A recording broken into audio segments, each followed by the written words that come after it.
at the other things, oh, this is not it. Then there is a struggle, which many materialistic people do not have. Correct. But that is how it happens. You cannot deliver a child without the pain. So then evolution, then anxiety. But the thing is, there is an unwritten cardinal rule. Unless you drop your anxiety, you cannot proceed further in spirituality. If you are not curious, you don't enter the path of spirituality. But if you continue to be terribly anxious, you cannot have a good journey. Learning. So consciously mad, and this anxiety, this has come. What was the second part? Second part was about your guru, but I just want to, he spoke so beautifully about the whole idea of spirituality and its internalization. And I want to just put it in context, and I'm just getting this urge to share. When the bankruptcy hit us, grief, guilt, anger, and we were struggling with all of that. And when the clarity hit us, I realized I am not bankrupt. My situation is one of bankruptcy. Yes. And there was huge conflict. Oh, yes. I am not bankrupt. இது என்னுடைய பொறுப்பே கிடையாது. நான் தான் எல்லாத்தையும் விட்டு போறேன். அந்த கிளாரிட்டி வந்துருது. பட் அது போய் வெளியில சொல்ல முடியுமா? ஓதேப்பா. 179 பேருக்கு 5 கோடி ரூபாய் கொடுக்கணும்னு இருக்கும்போது will anybody accept it? Huge conflict. Why isn't the world getting it? Arey, I'm not running away. I'll still repay. But it's so simple. And the conflict ரொம்ப பிரமாதமா சொன்னாரு sir.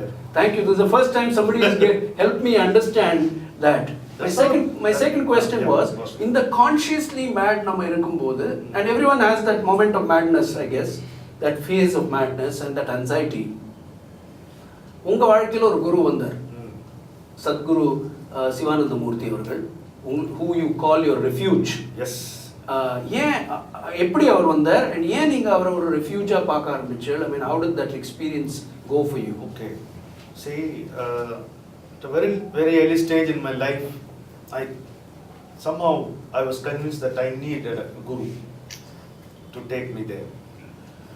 Somehow it became clear that it cannot happen with my personal effort.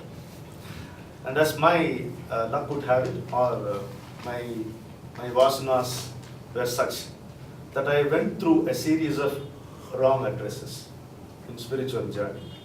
One after the other, you cannot imagine the wrong addresses, knocking at wrong doors, and getting knocked down repeatedly. Ultimately, we reached a stage. My wife was not a mere witness, she was a participant in all this journey. When I had met my guru, I never knew that he would be my guru. Because I had to complete my round of wrong addresses also. Then I sat under a tree, a Parijatam tree, I remember, in Visakhapatnam. And I was wondering, what is that I am seeking? And why is it being refused? Did I seek money? No. Did I seek fame? No.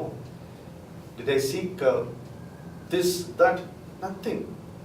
What I am seeking is the vision of truth. The truth about myself. What is called God. And how could that be denied? You tell me. Then poetically some flowers dropped. And then as I came in, as I was about to open my mouth, it was my wife who said, why not we go and meet that old gentleman? Because of all the people whom we have met, only he sounded clear. That is how we went back to him. And this gentleman would not open up. He would never make any effort to impress upon anyone. So he is just available. If you are up to it, you can avail. That is how it was. So we were playing ping pong for a while. I was very hesitant to open up because of my bad experiences. Because I was not sure whether this also would turn out to be one more wrong address. In some conversation, suddenly he said something. I think your energy is disturbed, Kundalini is disturbed, something like that. Can I have a chat with you? I said, come on in, he said. He's brilliant English he used to speak. So that's how it started. And you know, only one sentence I will tell you is that I was 40 when I met him. All the paths you have walked so far, you belong to none of them, and none of them belongs to you. And she looked at me straight, waiting for my response. How would it be? I was such a fiery aspirant. Every day I was seeking to know the divinity, despite very hard work. My goodness, 15 hours, 16 hours, I used to work. 18 hours I have worked. It's a lot. I broke my back literally. And this man tells me that you don't belong to any of these parts, and none of these parts belong to you. It was something like an elephant entering a china shop.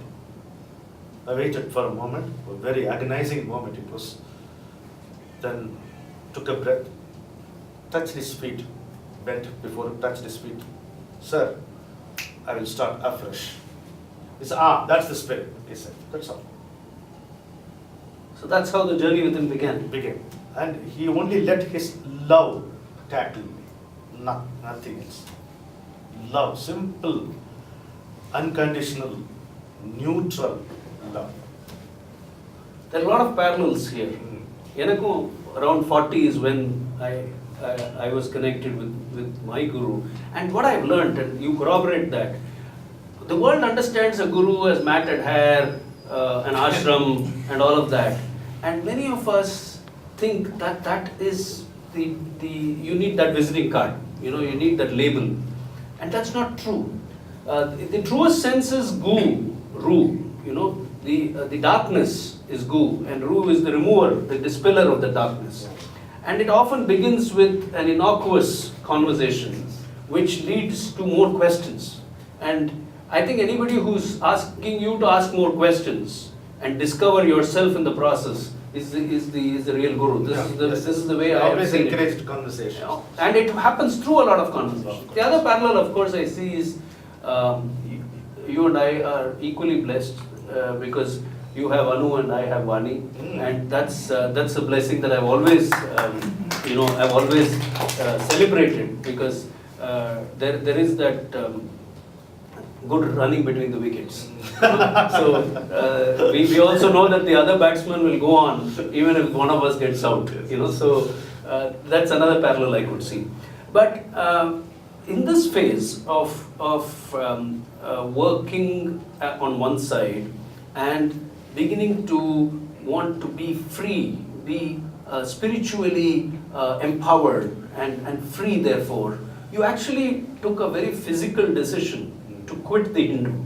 After 27 years, you took premature retirement. Resignation. There was no retirement. There was a resignation, right? And you did that at the most vulnerable time of anybody's career, which is in the 40s. 50, when you were 50. Yes. Okay, which was in 2005 somewhere. 2005. Yeah. So, for 13 years ago. So, you took that decision. What was the driver for that? What were you hoping to do with the rest of your life? Yeah. See, this inner call was getting louder and louder. See, even practically speaking, I did not see myself getting bigger in career, where I would earn large sums of money. I'm not cut out for it. I know my design, I'm not cut out for it. And I can't be minding somebody else's business eternally. I can be an eternal seeker, but I cannot be eternally managing someone's business. So that was also clear. And it requires a combination of madness and courage to take such a decision. Fortunately, I had both. Where did the second one come from? In your definition, how does courage come in a practical sense, when you need a paycheck at the end of every month? And I had walked the streets without a penny in my hand, even when I was employed. I never cared. I was singing in praise of Parasakti and walked. My friend Subbu and I used to walk from Adyar to Gandhinagar and back. In rain. Oh, beautiful, singing her glory. Then we just come into a tea shop, have a sip of tea. We'll sip it in such a way that the whole world will hear it. Then we'll walk in the rain again. So being without money, it gave me a curiosity. Let me see how it is. That's fine for you, but how does Anu fit into this? Yeah, Anu was quite cooperative. Anu means one who is with you. The word so beautiful, so beautiful. Anu Bhavam, that which is persistent. That's a great blessing. That's a great blessing. Otherwise, it couldn't have been possible. And she didn't have any big desires in material life. All that she wanted was books, mostly second-hand books, and some food. She didn't have fancy for a big wardrobe or this. Suited. God gives you like that only. Or otherwise, he could even give you a tyrant of a woman as your wife, so that you are chastened, you are well formed, you are tested, you are mentally tested. So for me, I didn't require that. So God gave me Anu. What a nice way of looking at it. I think the puzzles of or the pieces of the puzzle always fall in place. There is 1 minute, I must add my children also. When I took that decision, they were young boys out of college, not yet out of college. I discussed with them also. But do what you want to do. I think your They said that? Yeah. Okay. Parasakti will take care. Anu also said so. So my former colleagues, even the top-notch people in the Hindu, used to ask me, do you regret your decision?